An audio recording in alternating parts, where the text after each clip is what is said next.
monde, aujourd'hui à Top Jeu, je vais vous parler de À la carte. C'est un jeu de 2 à 4 joueurs pour nos 8 ans et plus. C'est un jeu de cuisine où on s'amuse à préparer des plats. Je vous explique comment on joue, je vous dis ce que j'en pense tout de suite après. Alors le jeu À la carte vient avec un fourneau qu'on va régler à 0. Vient avec des casseroles, donc chaque joueur va avoir son fourneau et sa casserole. Chaque joueur va avoir, c'est une espèce d'assiette pour déposer les recettes qu'ils ont terminées. On va avoir 3 spatules qui vont déterminer la quantité d'actions que chaque joueur a le droit d'avoir. Ensuite, des recettes numérotées de 1 à 6, c'est le nombre de points. Chaque joueur va avoir le droit de prendre seulement une recette par couleur. On a aussi la recette de crêpes qui est un truc spécial, un dé. Le dé a des phases de 1 à 3 qui va nous permettre d'augmenter la température. Si on attrape le 1 avec la flèche, c'est-à-dire que tous les joueurs doivent avancer et augmenter la température de leur four, alors que si on tombe sur la tasse de café, à ce moment-là, il faut aller piger une action spéciale dans le plat ici, tasse de café. On a aussi un évier pour jeter les recettes qui sont complétées, une poubelle pour jeter les recettes qui sont soit brûlées, soit trop épicées. On a des étoiles, donc à chaque fois qu'on réussit une recette sans avoir épicé, on reçoit une étoile et après 3 étoiles, on est le vainqueur ou c'est celui qui a le plus de points qui va être le vainqueur. Alors, comment on joue? D'abord, chacun va choisir une recette. Disons que moi, je prends la 3. C'est une bouillabaisse du jour et je la mets dans ma casserole. Et disons que ce joueur-ci va prendre une recette numéro 4. C'est des calzones.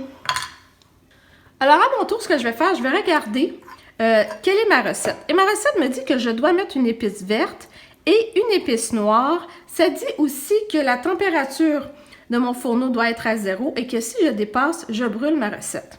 Alors, ce qu'il faut faire, je vais aller chercher les épices noires. Ce qu'il faut savoir, c'est que dans chacune des épices, donc on a 4 différentes épices, il y a aussi du sel. Et si on fait tomber 3 sels, c'est considéré comme trop épicé et à ce moment-là, il faut jeter. Alors, comment ça fonctionne? Ma première action, je vais prendre le contenant des épices noires. Je peux le secouer sans problème, comme ceci. Disons que je suis contente comme ça. Là, si je regarde, mais le sel est en haut du contenant, je vais essayer de les déplacer. Et là, je vais le faire renverser d'un seul coup. Je n'ai pas le droit de faire à 2 coups, comme ceci. Et ça a fonctionné. Il y a une épice noire qui est tombée dans le fond de ma casserole. Et là, j'ai fait ma première action, elle est complétée. Donc, je vais passer une des spatules à mon voisin. Il me reste donc 2 actions. Je dois avoir une épice verte. Je brasse un peu et... Non! Malheureusement, elle n'a pas été dans ma casserole. J'ai alors complété ma spatule numéro 2. Il me reste une dernière chance. J'essaye encore. Et voilà. Alors, j'ai fini ma 3e action. Et ce qui est arrivé, c'est que j'ai 2 épices vertes et une épice noire plutôt que une et une. Alors, ce qui se passe, j'ai tout de même réalisé ma recette. Par contre, si je me retrouve avec 3 épices de la même couleur, c'est considéré comme si ma recette était trop épicée. J'ai gagné. Par contre, puisque je n'ai pas fait exactement la recette, je ne gagne pas d'étoile. Alors, ce qui se passe, je vais déposer ma recette ici dans mon assiette. Les épices s'en vont dans l'évier comme ceci. Et je me prépare pour une autre recette, disons une numéro 2, comme ceci. Alors, c'est au tour de mon adversaire.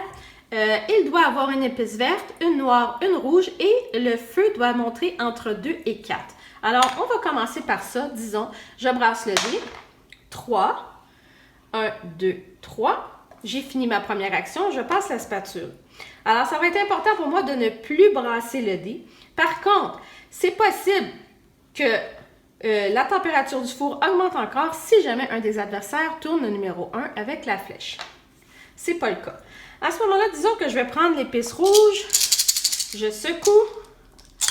Un mouvement, j'ai réussi. Donc, ma 2e action, elle est complétée. Ma 3e action, disons que je prends le vert. Un coup. Et j'ai réussi, troisième action. Par contre, je n'ai pas complété l'ensemble de mes activités. Il me manque une épice verte. C'est pas grave, c'est au tour de l'autre joueur. Alors, disons que je brasse le dé. 1. Alors, moi, j'avance le four à 1. Mon adversaire aussi. Il est rendu à 4. Tout va bien, mais il ne faut pas qu'il y ait plus que 4. Alors, ma première action est faite. Ma deuxième action, je peux continuer à brasser le dé parce que je dois avoir entre 2 et 3 et j'ai seulement qu'un. Alors, je brasse encore. Tasse de café. Alors, la tasse de café n'est pas considérée comme une action utilisée. Ce que je vais faire, je vais aller piger une tasse de café ici. Et celle-ci indique que j'ai le droit de récupérer 3 nouvelles actions. Donc, je vais finir d'abord les miennes et ensuite, j'en récupère 3 nouvelles. Donc, le vert, 1, aïe aïe. Ensuite, le jaune, 2. Alors, j'ai mes 3 actions de fait. Est-ce que j'ai réalisé ma recette? Oui. Alors, malheureusement encore, je n'ai pas réussi à la réaliser exactement comme elle est demandée. Par contre, je n'ai pas excédé le nombre d'épices. Donc, ma carte, elle est complétée. Je me débarrasse. Et j'ai le droit à 3 nouvelles actions grâce à ma pause café que je mets ici. Et là, je vais me prendre une autre carte. Comme je vous ai dit, on a seulement le droit de prendre des cartes de couleurs différentes. Donc, disons 6 pour ce coup-là. Alors, vous voyez, ici, c'est la quantité de points que va vous donner la carte une fois qu'elle est réalisée. Donc, puisque j'ai réussi à récupérer mes 3 spatules, même si j'ai complété une carte, j'ai le droit de continuer. Alors, on continue. 1. Là, il y en a 2 qui sont tombés. Le noir. 2. Il y a un sel qui est tombé, malheureusement. On va réessayer encore. 3. Il n'y a rien du tout qui est tombé. Alors, pour moi, ça ne va pas très bien ici. Ça va beaucoup trop lentement. C'est à mon adversaire. Il lui manque une épice noire. Alors, je suis certaine qu'il va être capable de le réaliser. Voilà, une épice noire. On transfère la spatule. Et là, il a réalisé. Il va garder ça. Il va jeter ses épices et il va remettre son truc à 0. Et là, il peut décider de faire cuire une crêpe. Alors, la crêpe, ça fonctionne de façon très différente. Lorsqu'on prend une crêpe, on perd tous nos spatules. Et ce que la crêpe dit, tout simplement, c'est que l'on doit être capable de la faire sauter dans la poêle et que la température doit être de 1 à 6. Alors, comment ça fonctionne? En principe, une fois que j'ai pris la crêpe, ça passe au joueur suivant, etc. Disons que c'est encore à mon tour. Alors, la première étape pour réaliser une crêpe, je vais lancer le dé, puisque c'est la première étape toujours à faire lorsqu'on a une crêpe. Dans le cas où on tourne une tasse de café et que l'on est en mode préparation de crêpe, la tasse de café ne vaut rien. Alors, il faut retourner encore une fois. Donc, de 1 à 3, disons que j'avance à 1, parce que si je me rends à 7, à ce moment-là, je vais brûler ma crêpe. Alors, le joueur a 2 essais pour retourner la crêpe. Alors, ce qu'il va faire, il va faire comme ceci. Il va le mettre du côté crêpe. Et là, on essaie de faire sauter. J'ai pas réussi. Une fois. 2 fois, j'ai pas réussi. Et là, c'est tout. Encore au joueur suivant. Et quand ça revient à mon tour, toujours la première étape, c'est de lancer le dé. J'avance de 1. Et j'ai un tour. Oui, j'ai réussi ma crêpe. Donc, tout de suite, je vais la mettre dans les choses des objets préparés. Et là, c'est maintenant à mon adversaire. Alors, une fois que le premier joueur a accumulé 5 cartes recettes qui sont complétées, la partie se termine et on va compter les points. À l'exception que si, par exemple, j'ai fait une recette parfaite, c'est-à-dire, dans ce cas-ci, si j'ai fait seulement une épice jaune, une noire, une verte, une rouge, plutôt que dans ce cas-ci, j'ai 2 jaunes et un sel. Alors, si j'ai une recette parfaite, je reçois une étoile. Si j'ai 3 recettes parfaites, j'ai 3 étoiles. À ce moment-là, la partie termine aussi. Et c'est celui qui a les étoiles qui gagne, peu importe la quantité de recettes qui sont ici. Alors, il y a 5 types de cartes pause café. La première, si on pige celle-ci, ça devient maintenant 1 point pour nous et on va la déposer sur notre plateau. Si on pige cette pause café-ci, ce que ça veut dire, c'est qu'on doit échanger notre fourneau avec le voisin, peu importe où on en est rendu dans notre préparation de recette. Donc, disons qu'on est comme ceci et on change l'ensemble de la recette avec le voisin. Celui-ci, je vous l'ai montré pendant la partie, donc on gagne 3 actions supplémentaires.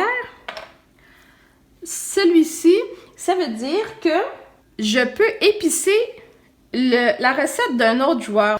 Donc, si je vois par exemple ici qu'il a 2 jaunes, on sait qu'à 3 jaunes, il va perdre. Donc, j'ai le droit à ce moment-là de prendre le jaune et d'aller épicer sa recette en espérant que ça tombe, et oui. Et là, il aurait brûlé sa recette. Ce qui se passe, c'est qu'on met la recette aux poubelles et les épices dans l'évier. Et finalement, le dernier, c'est la température. Donc, si je pige ça, je peux réduire la température de mon fourneau de 1, 2 ou 3. Donc, très intéressant de tomber sur les pauses café. Si, par exemple, on dépasse la quantité, si en tournant les dés ou lorsque les autres joueurs tournent le 1 et que l'on avance et que l'on brûle notre recette, donc disons que j'ai brûlé cette recette-ci, elle s'en va tout de suite à la poubelle. Donc, il y a 2 situations où on jette les recettes à la poubelle, si c'est brûlé par la température ou si c'est trop épicé en ayant 3 épices de la même sorte ou plus ou 3 sels. Alors voilà comment on joue à la carte. Alors, ce que je pense de à la carte, d'abord, quand j'ai ouvert la boîte, je me suis dit, aïe, aïe, aïe, qu'est-ce que c'est que ça? Je pensais que c'était un petit jeu de cuisine qu'on retrouve dans les marchés cheap un petit peu, mais j'ai été agréablement surprise, en fait, par le jeu lui-même. J'ai trouvé ça vraiment génial qu'on met les recettes dans la casserole. J'ai trouvé ça vraiment génial qu'on ait nos épices, qu'on doive... En fait, tout le jeu est vraiment, vraiment le fun. Puis, on n'a eu que du plaisir. Je pense que même en bas de 8 ans, je pense qu'on est capable de jouer à ça. Il n'y a aucun problème.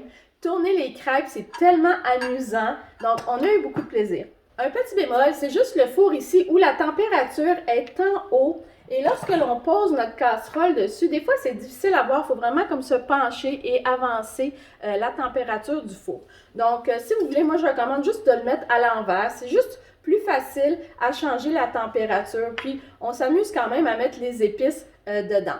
Donc, moi, je dis que des bonnes choses sur ce jeu-là. On a beaucoup aimé. On a joué plein de parties. Et puis, moi, je pense que vous devrez l'essayer s'il vous tombe entre les mains. J'ai aussi beaucoup aimé l'idée des spatules qui aident vraiment à suivre on en est où dans chacune des actions. Pour les petits, c'est vraiment... c'est une façon de le voir très clairement. Toutes les recettes, c'est vraiment, vraiment drôle. Celui-ci, par exemple, c'est Fish and Chip. On a vraiment des chips là, sur l'image, etc. Celui-ci, c'est Spaghetti à l'arrabbiata. Il y a une grosse hache en plein milieu. Donc, même les images sont très amusantes. Un petit truc qui m'a un petit peu dérangé, dans le fond, que j'aurais aimé ça, que ce soit un jeu qui aurait du graphisme peut-être un peu plus contemporain. Je trouve que ça ressemble beaucoup à un jeu un peu plus ancien. Donc, moi, j'aurais aimé ça, un graphique impeccable. Là. Ça fonctionne. Mais je pense qu'on est rendu aujourd'hui avec des jeux qui ont du graphisme incroyable. Celui-ci, il manque un petit peu de ce côté-là. Donc, moi, je vous le recommande. Donc, si vous avez aimé la vidéo, n'oubliez pas d'appuyer sur subscribe. Donnez-moi des thumbs up. S'il y a des jeux que vous voulez que je revoie, n'oubliez pas de laisser un commentaire. Je vais essayer de me les procurer et de vous les faire le plus rapidement possible. Je vous vois à la prochaine. Bye!